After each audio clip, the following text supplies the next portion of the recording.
श्री राधे राधे।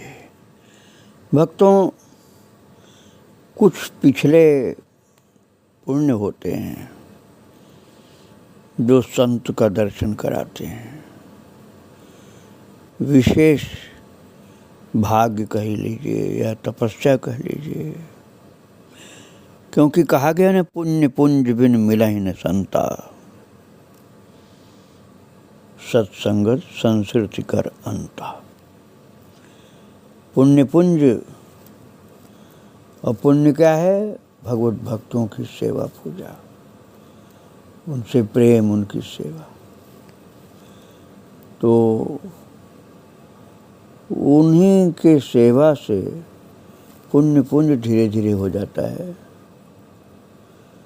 फिर महान सिद्ध संत मिल जाते हैं।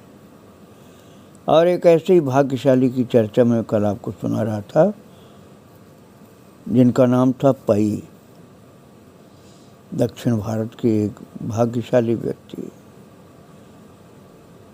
माता जी से जब वो मिला है तो माता ने कहा, बेटा मैं तुम्हारी माँ हूँ। ज्यों ही माँ ने ये शब्द कहे, पई फिर एक बार छोटे बच्चे की तरह बिलख उठा। पई अपने को अनाथ ही मानता था, क्योंकि यद्यपि उसके माता पिता जीवित थे, लेकिन उसके लिए वे मृतक के समान थे। वे दोनों अलग अलग रहते थे और पई का उनसे कोई संपर्क नहीं रह गया था। पई उसके नाना नानी ने पाला था पई को, और अब जीवन में पहली बार उसने वास्तविक माँ के सहज प्रेममय शब्दों को सुना था। मन की गहराई में पई को यह अनुभव हुआ कि श्री माता जी और उसका संबंध अभी कोई हाल में बना नूतन रिश्ता नहीं है। वो तो पता नहीं कब से स्मरणातीत काल से चला आ रहा है। माँ से हुई प्रथम भेंट ने पई के मन पर गहरा प्रभाव डाला। माँ की छब उसके हृदय में स्पष्ट गहरी अंकित हो गई। अनेक वस्तुएं उसे माँ की याद दिला जाती थी। रास्ते चलते चलते कहीं से पायल की रुनझुन सुनाई पड़ती तो चौंक कर मुड़कर देखता। उसे लगता अम्मा ही उनसे मिलने आ रही। माँ उन दिनों अपने पैरों में नन्हे नन्हे घुंघरू वाले पाजेब पहना करती थी। अगर वो कभी नाक में लौंग पहने किसी लड़की को देखता तो उसे लगता माता जी आके खड़ी हो गई। ज्यों ज्यों दिन गुजरते गए, पई की भक्ति गहरी होती गई। उसकी भक्ति भावना असीम होती चली गई। उन दिनों वो एक दुकान में नौकरी करता था, लेकिन क्योंकि वह अपने काम पर अपना पूरा ध्यान केंद्रित नहीं कर पाता था, इसलिए उसने बहुत जल्द ही नौकरी छोड़ दी। लेकिन सुविधाओं की कमी होने के कारण वह आश्रम में स्थायी रूप से निवास नहीं कर पाता था। इसलिए पई ने दूसरी एक दुकान में क्लर्क की नौकरी कर ली। लेकिन वहाँ जाने के बाद ही उसे यह अनुभूति होने लगी कि वो कार्यालय और वहाँ का वातावरण आध्यात्मिकता के अनुकूल नहीं था। इसलिए 6 महीने के बाद ही वहाँ से उसने त्याग पत्र दे दिया। वह जगह ऐसी थी कि व्यक्ति आसानी से शराब आदि नशीली वस्तुओं से फंस सकता था। श्री माता जी से भेंट करने के बाद पई के मन में सभी लौकिक सुख भोग की प्रति वितृष्णा उत्पन्न हो गई। उसका बिल्कुल मन हट गया संसार के भोगों से। पई की नई जीवन प्रणाली को उसके नाते रिश्तेदारों, मित्रों या गांव वालों ने पसंद नहीं किया। कुछ ने उसे श्री माता जी के पास जाने से रोकने की कोशिश भी की, लेकिन पई ने उनकी सलाहों पर जरा भी ध्यान नहीं दिया। उन लोगों ने यह अफवाहें फैलानी शुरू कर दी कि पई ही राव को श्री माता जी के यहाँ ले गया था और वही राव में हुए अचानक परिवर्तन के लिए जिम्मेदार है। ये बात राव के माता पिता और दूसरे रिश्तेदारों के कानों तक पहुंची। वे भी पई के विरोधी हो गए। राव के मित्र भी उनमें शामिल हो गए। उन्होंने पई को धमकी दी कि यदि उसने कभी हरिपाठ में कदम रखा तो उसके पैर काट डालेंगे। श्री माता जी में निहित अधिक आस्था ने पई को वो धैर्य और मानसिकता का बल दिया जिससे वो इन चुनौतियों का सामना कर सका। उन दिनों श्री माता जी के माता पिता माता जी की अधिकांश आध्यात्मिक संतानों को भाव दर्शन के दिन के अलावा अन्य दिनों वहाँ आने नहीं देते थे। पई अपना घर बार और नाते रिश्तेदार सब कुछ त्याग चुका था। तो दुकानों के बरामदों में, बस स्टैंडों पर और मंदिरों के अहातों में अपनी रातें कहीं भी बिता लेता था। वो पागल व्यक्ति के समान भटकता रहता था। कभी उसे कुछ खाने को मिलता तो वो खा लेता, नहीं तो महाराज दिनों दिन भूखा रहता था। वो परमात्मा से सनातन मिलन की आकांक्षा में छटपटाती आत्मा ऐसी चीज़ों के बारे में क्या परवाह करती है। दिन, सप्ताह, महीने बीतते चले गए, लेकिन पई श्री माता जी के दर्शन करने प्रत्येक भाव दर्शन के अवसर पर और जब जब वे किसी भक्त के घर पधारती तब अवश्य जाता था। माता के पास बिना भाव दर्शन के नहीं जा सकता था, क्योंकि माता के जो माता पिता थे वे किसी को आने नहीं देते थे उन दिनों। आखिर जब एक आश्रम बन गया तो पई भी वहाँ आ गया और श्री माता जी के सानिध्य में उनके निर्देश के अनुसार वह आध्यात्मिक साधना करने लगा। पई सदैव श्री माता जी की एक विशिष्ट मुद्रा का ध्यान किया करता था। उसकी आकांक्षा थी कि एक ऐसी फोटो उसे प्राप्त हो जाए, लेकिन श्री माता जी के सामने अपनी ये इच्छा प्रकट करते हुए उसे डर और संकोच लगता था। भला कोई आदमी कैसे ऐसी हिम्मत कर सकता था माता जी से।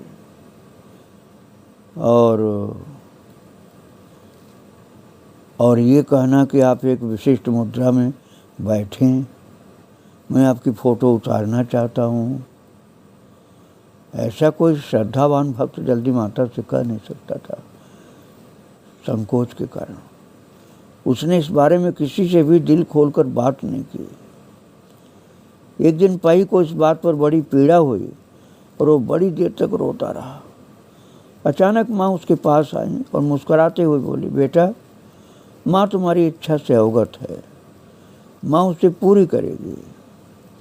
एक आध दिन के बाद माँ ने पई को बुलाया और मंदिर में ले गई। वे भाव दर्शन के समय जिस पीठ पर आसीन हुआ करती थी वहीं आसीन हो गई और आसनस्थ होते ही श्री माता जी समाधिस्थ हो गई।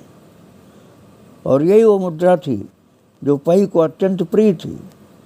पई ने श्री कुमार को बुलाया, माता जी की फ़ोटो खिंचाई और उसकी तो खुशी का पारावार नहीं रहा।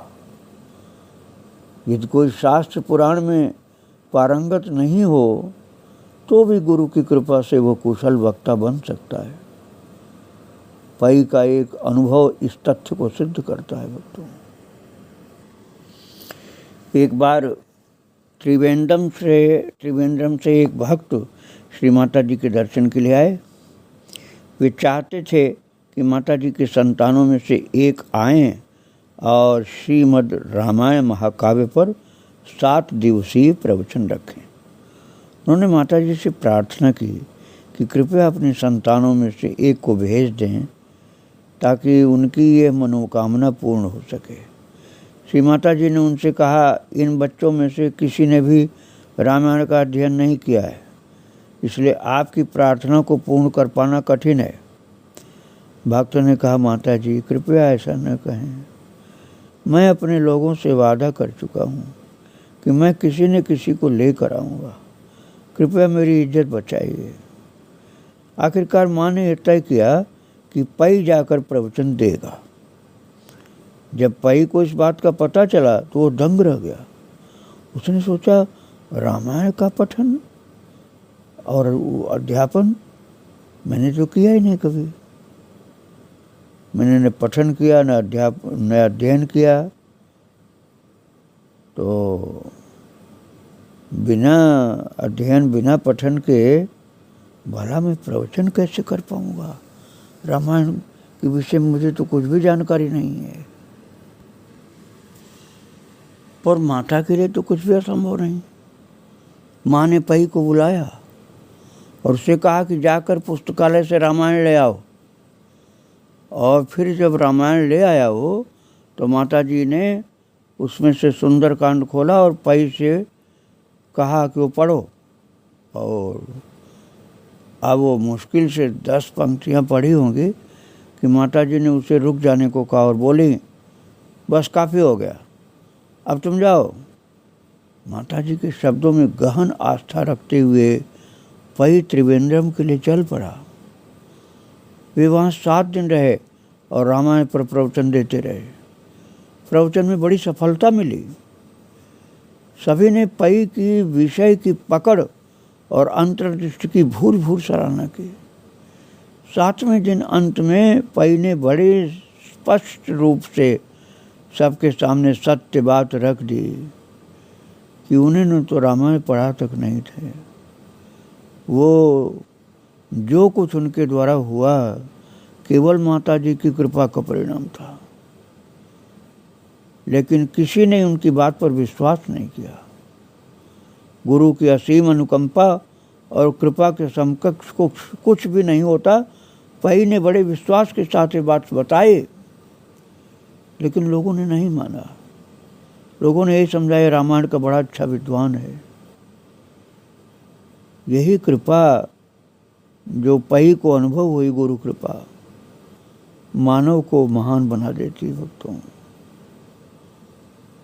ऐसे अनेकानेक भक्त माता के हुए हैं, अब भी हैं और आगे भी होते रहेंगे।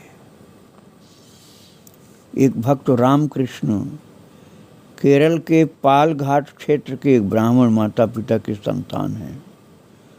1978 में जब वो स्टेट बैंक ऑफ ट्रावनकोर में नौकरी कर रहा था तो एक मित्र के माध्यम से उसने श्री माता जी के बारे में सुना। एक दिन उसी मित्र के साथ वो भी माता जी के दर्शन करने आया।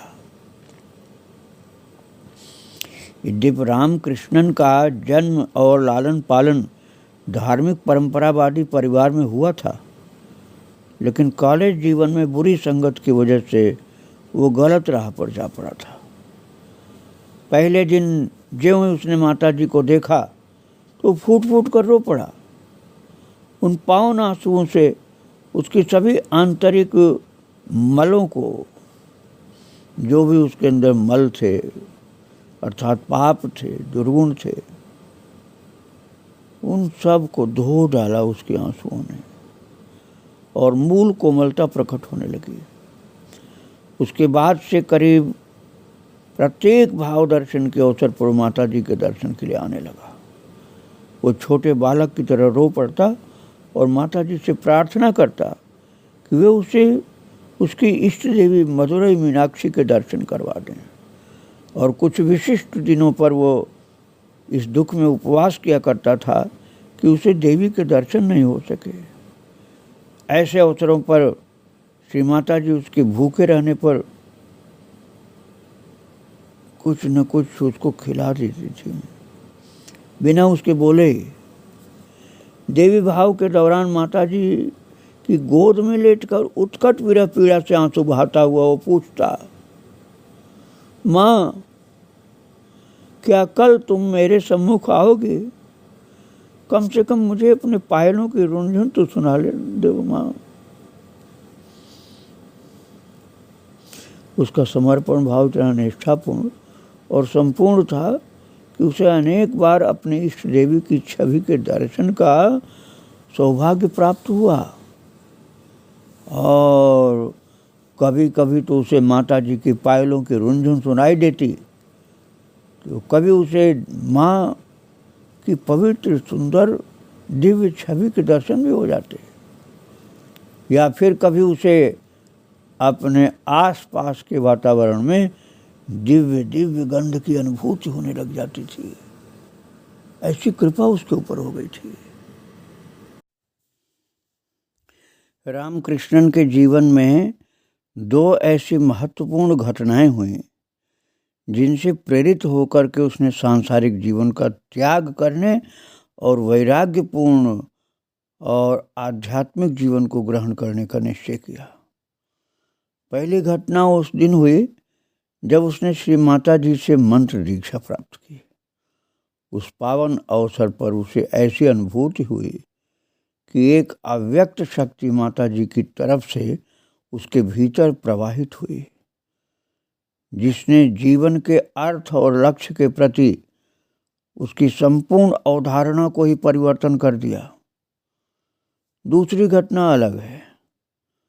एक दिन माता जी ने श्री रामकृष्ण परमहंस की तस्वीर रामकृष्णन को दिखाते हुए कहा, देख लो, तुम दोनों के नाम एक ही हैं, लेकिन तुमने अपना क्या हाल बना रखा है।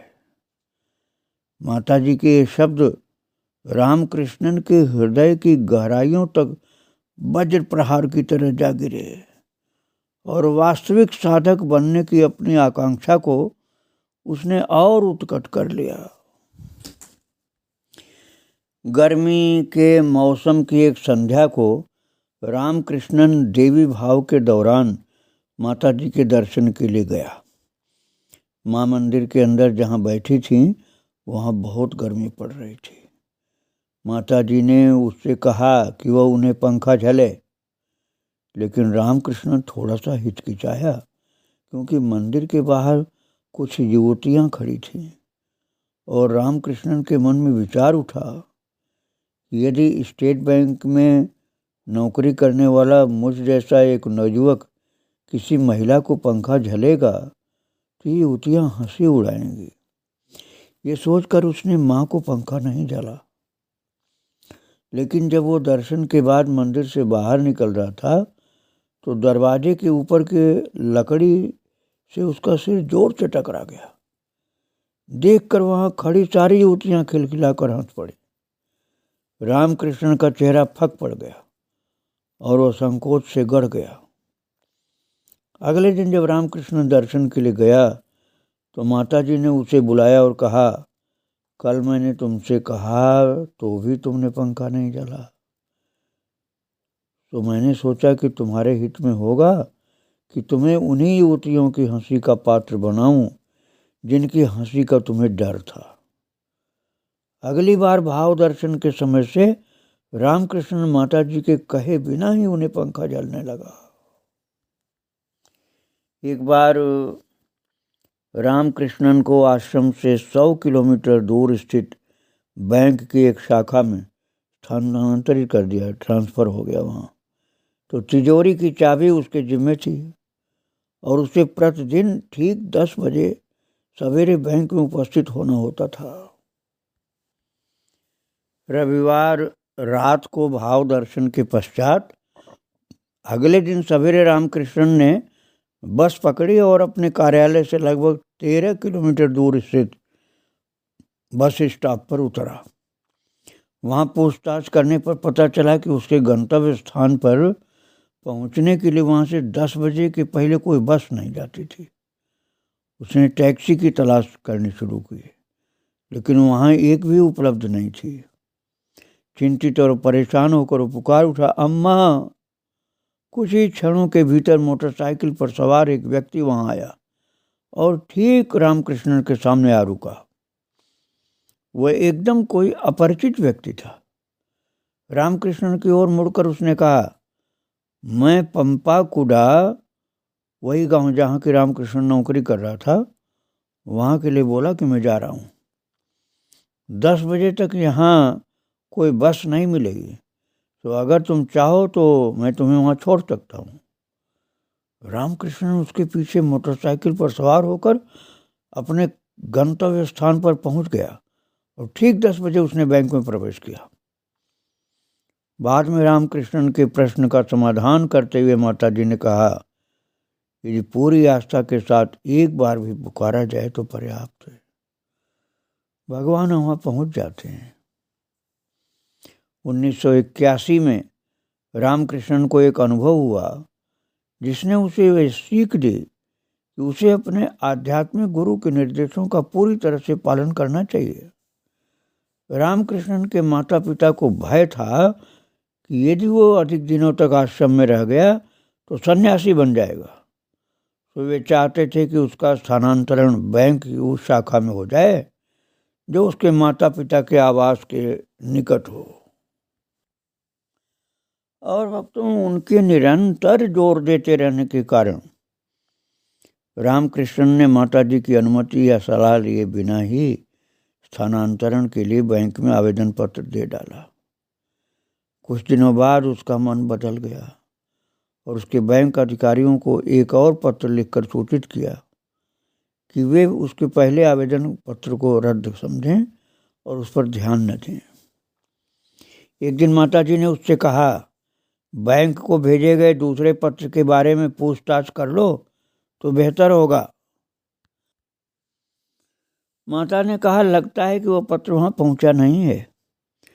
रामकृष्ण ने जवाब दिया, नहीं, ये जरूरी नहीं है माँ, उन्हें पत्र मिल चुका होगा और उन्हें उसे मंजूर भी कर लिया होगा उन्होंने। माँ ने अनेक बार जोर देकर कहा कि वो दूसरे पत्र के बारे में पूछताछ कर ले, लेकिन रामकृष्ण ने उनकी बात को बड़ी गंभीरता से नहीं लिया। कुछ ही दिन बीते कि रामकृष्णन को अपने बैंक के त्रिवेंद्रम स्थित मुख्य कार्यालय के अधिकारियों की ओर से स्थानांतरण को आदेश मिले और वो भागा दौड़ा वहां पहुंचा, लेकिन तब तक तो बहुत देर हो चुकी थी। जैसा कि माँ ने कहा था ना, उन्हें वह उसी हिसाब से समझो, बिल्कुल दूसरा पत्र कोई मिला ही नहीं। जिससे पहले आवेदन पत्र पर ध्यान न देने के लिए कहा गया हो, वो पत्र नहीं मिला। पता नहीं कैसे दूसरा पत्र कहीं गुम हो गया। इस मार्ग से रामकृष्ण ने ये कटु सीख पाई कि अपने गुरु की सामान्य सी लगने वाली बातों की और भी परवाह होनी चाहिए। लापरवाह कभी नहीं होना चाहिए गुरु की कही हुई बात के लिए। और एक दिन वार्तालाप के दौरान अचानक माँ रामकृष्णन की ओर मुड़ी और थोड़ा सा कठोर चेहरा बनाकर बोली, ऐसे भी कुछ लोग हैं जो वैराग्य का जीवन अपना चुकने के बाद भी लड़कियों को देखते घूरते रहते हैं। रामकृष्ण ने पूछा, कौन है वो माँ? मैं तो स्त्री की ओर आंख उठाकर तक नहीं देखता। माँ, आप तो मैंने जो गलती नहीं की उसके लिए मुझे डांट रहे हैं। रामकृष्ण दुहाई देने लग गया। अगले क्षण रामकृष्ण की सुपरिचित एक महिला के बारे में विवरण के साथ बताना शुरू किया माँ ने। उसका नाम, उसके पति का नाम, उसके बच्चों और परिवार वालों का परिचय, सब कुछ बता दिया माँ ने। रामकृष्ण स्तंभित खड़ा रहा। एक ऐसी महिला के बारे में जो माताजी के लिए सर्वथा अपरिचित थी, इतना पूरा विवरण बता सकना तो चमत्कार की बात थी। माताजी ने फिर उससे पूछा, ओ रामकृष्ण, सच बताओ, क्या तुम रोज उसे देखते नहीं हो? रामकृष्ण मौन रहा। यह सच था कि वो उस महिला को रोज देखा करता था, लेकिन उसकी वजह पता है क्या थी? क्योंकि महिला का रूप आकार श्री माताजी से बहुत कुछ मिलता जुलता था। उसे देखकर रामकृष्ण को अनुभव होता था कि वो साक्षात श्री माताजी को देख रहा है। जब माँ ने देखा कि रामकृष्ण मौन सिर झुकाए खड़ा है तो वे एकदम से खिलखिलाकर हंस पड़ी। हाँ, ये कहने की जरूरत नहीं है कि उसके बाद रामकृष्ण ने उस महिला की ओर ताका तक नहीं, उधर देखना बंद कर दिया। तो भक्तों, इस घटना से स्पष्ट दर्शित होता है कि माताजी किस प्रकार अपनी आध्यात्मिक संतानों के बाह्य आचरण और आंतरिक भावनाओं पर निगरानी रखती थी और तदनुसार उन्हें मार्गदर्शन प्रदान किया करती थी। ऐसी अद्भुत शक्ति है माता के अंदर। भक्तों, आश्रम जब तक धर्मादा संस्था के रूप में पंजीकृत नहीं हो गया था, तब तक बहुत कम ही लोगों को वहाँ रहने दिया जाता था। उस समय क्योंकि धन का अभाव था, तो अनेक लोगों की आवश्यकताओं की पूर्ति कर पाना संभव नहीं था। कुछ ब्रह्मचारी ऐसे थे जो साधक जीवन बिताने के लिए नौकरियों का त्याग कर चुके थे। वे अपने न्यूनतम आहार और वस्त्र के जरूरी खर्चे के लिए रामकृष्ण के भरोसे रहते थे।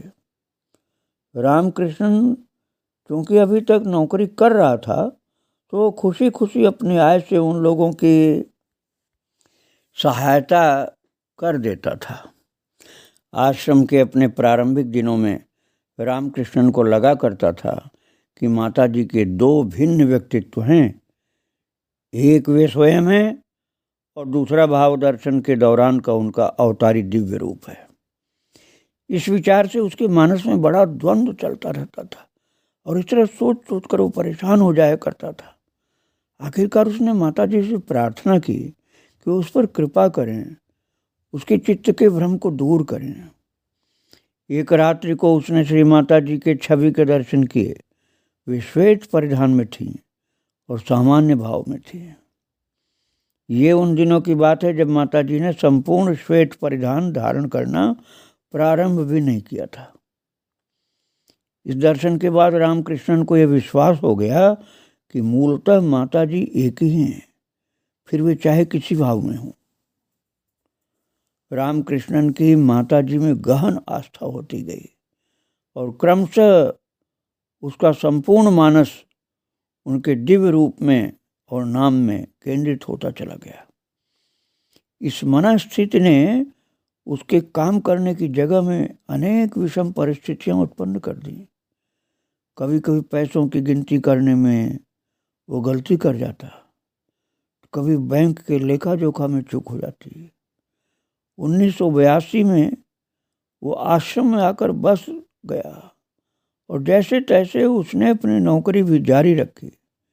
बाद में 1984 में उसने नौकरी से त्याग पत्र दे दिया और आश्रम में स्थायी रूप से रहने लगा, क्योंकि माता जी के स्वरूप के विषय में अब उसको जानकारी बहुत कुछ अच्छी हो गई थी जानकारी, इसलिए वो स्थायी रूप से चरणों का आश्रित भक्त हो गया।